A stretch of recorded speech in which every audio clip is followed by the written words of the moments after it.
안녕하세요. 썸쌤입니다. 여러분은 혹시 이런 경험 있으신가요? 한국 사람들과 이야기할 때 뭔가 분위기가 어색한데 상대방이 하고 싶은 말을 바로 말하지 않는 느낌이요. 예를 들어, 바로 거절하지 않거나 조금 돌려서 말하거나 분위기를 먼저 살피는 경우가 있죠.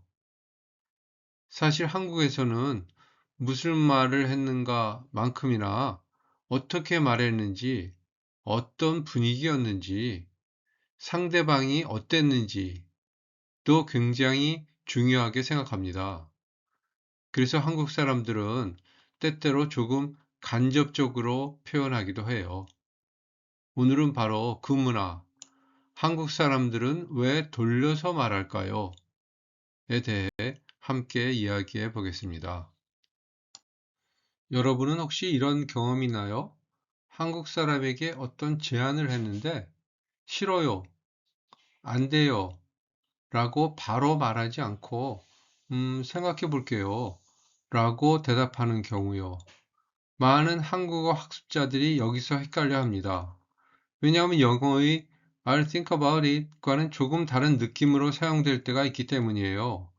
그렇다면 왜 한국에서는 이렇게 돌려서 말하는 경우가 많을까요? 오늘은 그 이유를 함께 알아보겠습니다. 한국에서는 사람들과의 관계나 분위기를 굉장히 중요하게 생각하는 경우가 많습니다.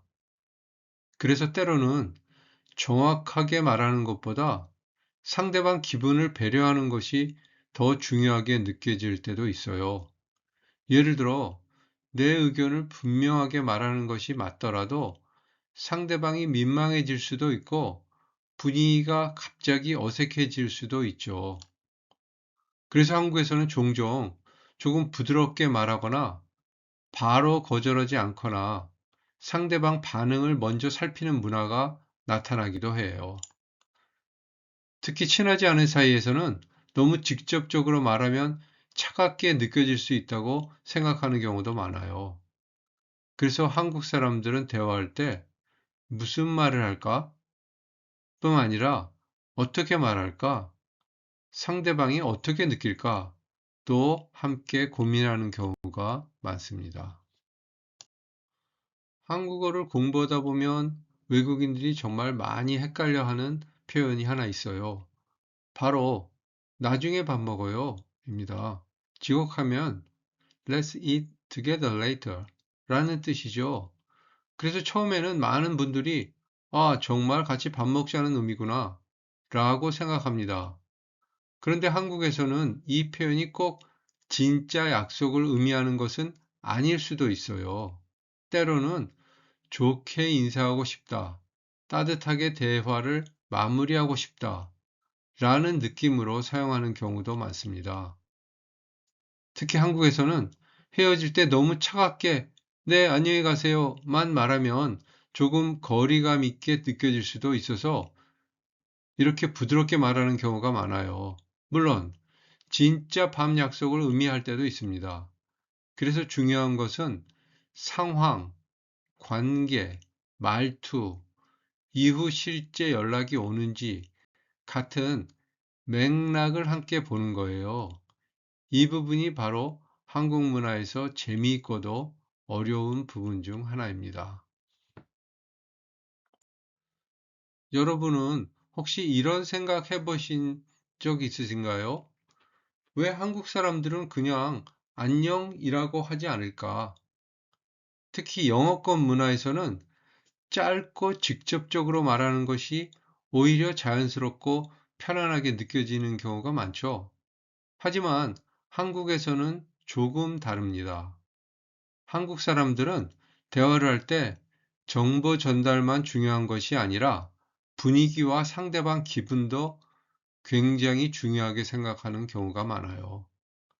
그래서 단순히 안녕이라고만 말하면 상황에 따라 조금 차갑거나 거리감 있게 느껴질 수도 있습니다. 대신 오랜만이야, 잘 지냈어? 밥 먹었어? 처럼 조금 더 따뜻한 표현을 덧붙이는 경우가 많아요. 이런 표현들은 꼭 특별한 의미가 있다기보다 상대방에게 관심을 보여주고 분위기를 부드럽게 만들고 관계를 편안하게 유지하려는 느낌에 더 가까운 경우도 많습니다. 그래서 한국어에서는 무슨 말을 하느냐만큼 얼마나 따뜻하게 말하느냐도 중요하게 느껴질 때가 많습니다. 이번에는 한국어에서 정말 자주 들을 수 있는 표현 하나를 볼게요. 바로 생각해 볼게요. 입니다. 직역하면 I'll think about it 이라는 뜻이죠. 그래서 처음에는 많은 학습자들이 아, 정말 고민해보고 나중에 답을 주겠구나 라고 이해합니다. 물론 실제로 정말 생각해 보겠다는 의미일 때도 있어요. 하지만 한국어에서는 상황에 따라 조금 다른 느낌으로 사용되기도 합니다. 예를 들어, 바로 거절하면 너무 딱딱하게 느껴질 수 있을 때, 상대방에게 부담을 주고 싶지 않을 때, 직접적으로 말하기 어려운 상황일 때 이 표현을 사용하기도 합니다. 그래서 한국 사람들은 종종 싫어요라고 바로 말하기보다, 생각해 볼게요. 처럼 조금 부드럽게 표현하는 경우가 많아요. 여기서 중요한 것은 한국어에서는 말의 사전적 의미만 보는 것이 아니라 표정, 말투, 분위기, 상황을 함께 이해하는 것이 굉장히 중요하다는 점입니다. 이번에는 한국어에서 정말 자주 들리는 표현, 괜찮아요 를 볼게요. 많은 분들이 이 표현을 처음 배우면 It's okay, I'm okay 정도로 이해합니다. 물론 맞는 표현이에요. 하지만 실제 한국어에서는요, 이 한 문장이 정말 다양한 의미로 사용됩니다. 예를 들어서 정말 괜찮을 때도 있고 안 해도 돼요 라는 의미일 수도 있고 상대방에게 부담 주기 싫을 때도 있고 정중하게 거절하는 표현일 수도 있어요. 그래서 한국어에서는 괜찮아요를 들었을 때 단순히 단어 뜻만 이해하기보다 표정, 분위기, 말투, 상황을 함께 보는 경우가 많습니다. 예를 들어 누군가가 도움을 제안했을 때 웃으면서 괜찮아요 라고 말하면 진짜 괜찮다는 의미일 수도 있지만 미안하지만 사양할게요. 부담 주고 싶지 않아요. 라는 느낌일 수도 있어요. 특히 한국 문화에서는 상대방을 배려하려는 마음 때문에 직접적으로 거절하기보다 조금 부드럽게 표현하는 경우가 많습니다. 그래서 한국어를 잘 이해하려면 문장만 듣는 것이 아니라 그 뒤 분위기와 감정도 함께 읽는 연습이 중요합니다. 이런 간접 표현은 지난 영상에서 이야기했던 눈치 문화와도 연결됩니다. 한국에서는 대화를 할 때 말 자체만 듣는 것이 아니라 표정, 분위기, 말투, 침묵까지 함께 읽는 경우가 많아요. 예를 들어 상대방이 하고 잠깐 멈추거나 표정이 조금 어색하거나 말투가 조심스러워지면 그 안에 숨은 의미가 있을 수도 있습니다. 그래서 한국어에서는 문장의 뜻만 아는 것보다 그 말을 하는 상황과 분위기를 함께 이해하는 것이 중요합니다. 이것이 바로 한국어가 어렵지만 또 재미있는 이유이기도 해요. 이번에는 서양식 표현 방식과 한국식 표현 방식을 간단하게 비교해서 볼게요. 물론 모든 사람이 완전히 똑같지는 않지만 문화적인 경향에서는 조금 차이가 나타나는 경우가 많습니다. 먼저 서양식 표현 방식을 보면요. 서양에서는 보통 자신의 의견을 분명하게 말하고 직접적으로 답하고 그리고 솔직하게 표현하는 것을 자연스럽게 생각하는 경우가 많아요.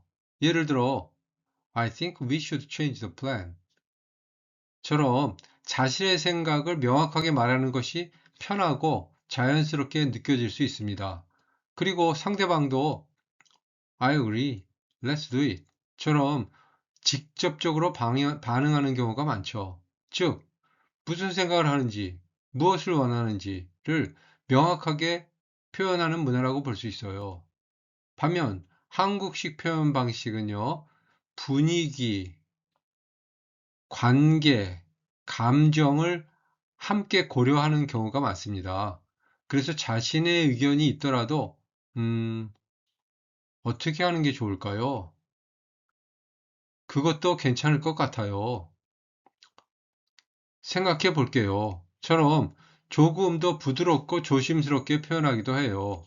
즉, 한국에서는 단순히 무엇을 말하는가 뿐 아니라 어떻게 말하는가, 상대방이 어떻게 느낄까도 중요하게 생각하는 경우가 많습니다. 그래서 한국어를 이해할 때는 말 자체만 듣기보다 표정, 말투, 분위기를 함께 보는 것이 정말 중요해요. 하지만 여기서 중요한 것은 어느 문화가 더 좋다, 어느 방식이 더 맞다라는 의미가 아니라 서로 다른 소통 방식이 존재한다는 것을 이해하는 거예요. 문화와 상황에 따라 표현 방식이 달라질 수 있다는 것을 이해하면 오해를 줄일 수 있고 더 편하게 소통할 수 있고 더 좋은 관계를 만들 수 있습니다. 마지막으로 중요한 점 하나를 이야기하고 싶어요. 한국 사람들이 간접적으로 말한다고 해서 일부러 상대방을 헷갈리게 하려는 것은 아닙니다.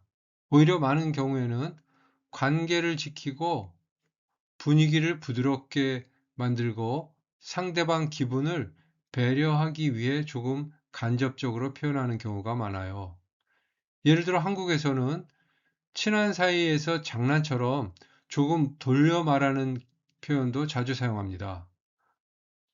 예시처럼 살아있는데 당연히 돈을 써야 되겠지 라는 말 듣고 그럼 죽어서 쓰게? 처럼 농담으로 받아치는 경우도 있죠. 이런 표현들은 단순히 말의 뜻만 중요한 것이 아니라 관계의 분위기, 친밀감, 대화의 리듬 안에서 이해되는 경우가 많습니다. 그래서 한국어를 배울 때는 문법과 단어뿐 아니라 이런 문화적인 맥락도 함께 이해하면 훨씬 자연스럽게 대화를 이해할 수 있어요. 그리고 이런 간접 표현의 의도를 이해하면 왜 저렇게 말했지? 라는 혼란보다 상대방이 나를 배려하려고 했구나 라고 느낄 수 있게 됩니다. 그렇게 되면 한국 사람들과의 관계도 훨씬 더 편안하고 가까워질 수 있어요. 여러분은 한국에서 생활하거나 한국 사람들과 대화하면서 헷갈렸던 표현이 있었나요? 예를 들어, 생각해 볼게요. 괜찮아요. 나중에 밥 먹어요. 같은 표현들이요. 처음에는 뜻이 모호하게 느껴질 수도 있지만 조금씩 문화와 분위기를 이해하다 보면 이런 느낌이었구나 하고 자연스럽게 이해되는 순간이 옵니다. 그리고 사실 이런 차이를 배우는 과정이 언어 공부의 가장 재미있는 부분이기도 해요. 여러분이 경험했던 재미있는 상황이나 헷갈렸던 표현이 있다면 댓글로 자유롭게 공유해 주세요. 다른 학습자들에게도 정말 큰 도움이 될 거예요. 오늘 영상이 한국 문화와 한국어를 이해하는 데 조금이라도 도움이 되었으면 좋겠습니다. 그럼 우리는 다음 영상에서 또 만나요. 감사합니다. 그럼 다음 시간에 만나요.